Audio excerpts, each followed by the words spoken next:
जय हिंद दोस्तों। तो चलिए जी, जिसका भी बिहार पुलिस का एग्जाम है उनको कम समय में बेस्ट रिवाइज करवाने वाले हैं हम।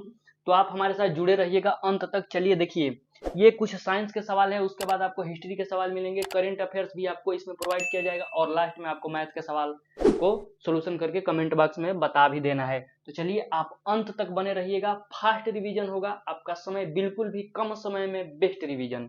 तो चलिए आपको बताना है कि ऊंच वेग को किसमें मापा जाता है दोस्तों, उसको मैक में मापा जाता है, ये दिमाग में रख लीजिएगा। तरंग दैर्घ्य को किसमें मापा जाता है, तो एंगस्ट्रम में मापा जाता है। किसमें मापा जाता है, एंगस्ट्रम में मापा जाता है। दाब को किसमें मापा जाता है जी, तो दाब को पास्कल में मापा जाता है, ये भी दिमाग में रख लीजिएगा। ऊर्जा को किसमें मापा जाता है, जूल में मापा जाता है, दिमाग में ये भी सवाल होना चाहिए। और कार्य को भी जूल में मापा जाता है, उष्मा को भी जूल में, उष्मा ऊर्जा और कार्य तीनों को जूल में मापा जाता है। और उष्मा का एक और यूनिट होता है, उसको थर्म के नाम से जानते हैं। किस नाम से जानते हैं, थर्म के नाम से जानते हैं, ये भी दिमाग में रख लीजिएगा। आवृत्ति को आप हर्ट्ज में मापते हो, किसमें मापते हो जी, आवृत्ति को हर्ट्ज में मापा जाता है, दिमाग में रख लीजिएगा। आर्द्रता को हाइग्रोमीटर में मापा जाता है। जल का जो घनत्व है उसको हाइड्रोमीटर में मापा जाता है। बल का जो मात्रक होता है वो न्यूटन होता है। भार भी न्यूटन में मापी जाती है। किस में मापी जाती है जी, न्यूटन में मापी जाती है। लेकिन द्रव्यमान की अगर आपसे बात किया जाए, द्रव्यमान ये किस में मापा जाता है दोस्त, केजी में मापा जाता है, ये दिमाग में आप रख लीजिएगा। एक्स किरणों के तरंग दैर्घ्य को ब्रैग स्पेक्ट्रोमापी द्वारा मापा जाता है। एक्स किरणों के तरंग दैर्घ्य को किसमें मापा जाता है, तो ब्रैग स्पेक्ट्रोमापी में मापा जाता है, दिमाग में रख लीजिएगा। एक्स किरणों की खोज किसने किया था, रोएंटजन ने किया था। किसने किया था, एक्स किरणों की खोज रोएंटजन ने किया था, ये दिमाग में रख लीजिएगा। सोलर रेडिएशन को किसमें मापा जाता है जी, तो सोलर रेडिएशन को पायरोहेलियोमीटर में मापा जाता है, ये भी दिमाग में रख लीजिएगा। दूध का घनत्व किसमें मापा जाता है, लैक्टोमीटर में मापा जाता है। आपको याद होगा कि दूध किसमें मापा जाता है, लैक्टोमीटर में। भूकंप की तीव्रता किस में मापी जाती है, तो रिएक्टर स्केल पर मापी जाती है। भूकंप की तीव्रता किस पर मापी जाती है जी, रिएक्टर स्केल पर मापी जाती है। वायु की गति किस में मापी जाती है, तो एनीमोमीटर में मापी जाती है, वायु की गति एनीमोमीटर। उच्च ताप को पायरोमीटर में मापा जाता है। धारा को अमीटर में मापा जाता है। उसी तरह वोल्टेज को वोल्ट मीटर में मापा जाता है, वोल्टेज को वोल्ट मीटर में मापा जाता है। गैसों का दाब दोस्त मैनोमीटर में मापा जाता है। वहीं रक्त का जो दाब होता है वो स्फिग्मो मैनोमीटर में मापा जाता है। रक्त का दाब किस में मापा जाता है जी, स्फिग्मो मैनोमीटर, ये भी याद रख लीजिएगा, स्फिग्मो मैनोमीटर में मापा जाता है। वायुमंडलीय दाब को किस में मापते हैं, बैरोमीटर में मापते हैं। वायुमंडलीय दाब को बैरोमीटर में मापा जाता है। ध्वनि की प्रबलता या ध्वनि प्रदूषण आपको पूछ दे तो आप डेसिबल में इसको मापेंगे। किस में मापेंगे जी, डेसिबल में। 1 HP बराबर यानी कि 1 हर्स पावर बराबर कितना वाट होता है, तो 746 वाट होता है। शक्ति का मात्रक जो होता है आपका वाट होता है। ये सारे जो सवाल थे भाई यूनिट से थे। तो इसी तरह चलिए आगे चलते हैं, वो आपका हिस्ट्री का सवाल आएगा। कोपेनहेगन संग्रहालय की सामग्री से पाषाण, कांस्य और लौह युग का त्रियुगीय विभाजन किसने किया था, थॉमसन ने। उत्खनित प्रमाणों के अनुसार पशुपालन का प्रारंभ कब हुआ था, तो मध्य पाषाण काल में हुआ था। मध्य पाषाणिक प्रसंग में पशुपालन के प्रमाण कहाँ मिले थे, तो ये आदमगढ़ और बागौर में मिले थे। मध्य पाषाण काल के संदर्भ में हड्डी से निर्मित आभूषण भारत में कहाँ से प्राप्त हुए, तो ये महदहा और सराय नाहर राय से। अधिक हड्डी महदहा से मिले थे और थोड़ा कम मिले थे सराय नाहर राय से। एक ही कब्र से 3 मानव कंकाल कहाँ से निकले हैं, तो एक ही कब्र से 3 मानव जो कंकाल थे वो दमदमा से मिले थे।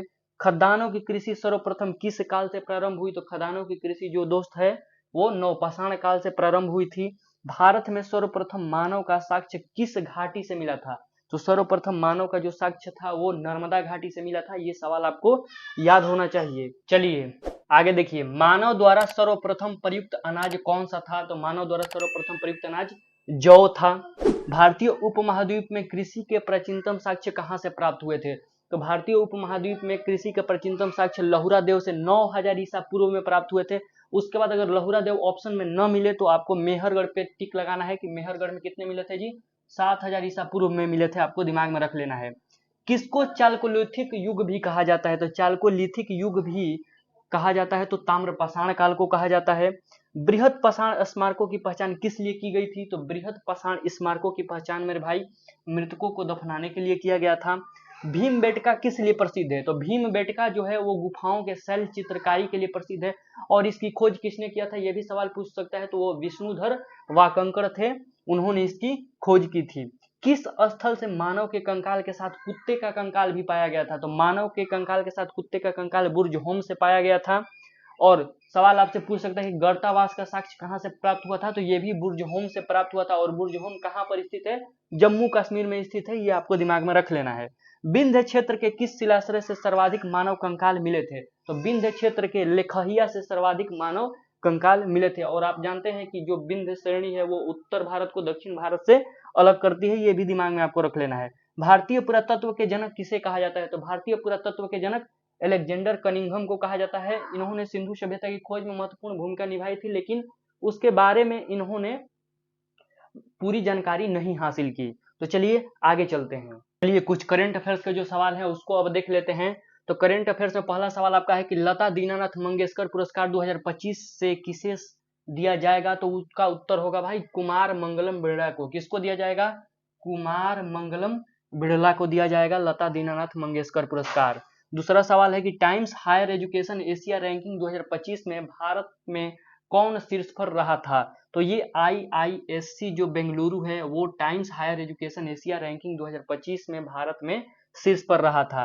अगला सवाल है कि गुरुदेव कालीचरण ब्रह्म जो पुरस्कार है 2025, इसे किसे दिया जाएगा जी? तो वो अच्युत सामंत है, अच्युत सामंत है, उनको दिया जाएगा। ये दिमाग में रख लीजिएगा, इंपॉर्टेंट है।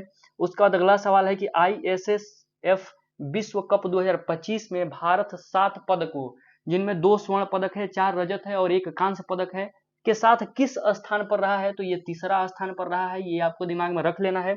किस राज्य के युद्ध स्मारक परिसर में खोंगजुम दिवस मनाया गया है? तो ये आप दिमाग में रख लीजिएगा कि मणिपुर राज्य में मनाया गया है खोंगजुम दिवस। किस राज्य के मुख्यमंत्री ने गरिया और बोरसो बोरोन उत्सव 2025 का उद्घाटन किया है? तो गरिया और बोरसो बोरोन उत्सव 2025 का उद्घाटन आपका त्रिपुरा राज्य ने किया है। चलिए अगला सवाल एक आपका मैथ का है जो कि आपको बनाना है।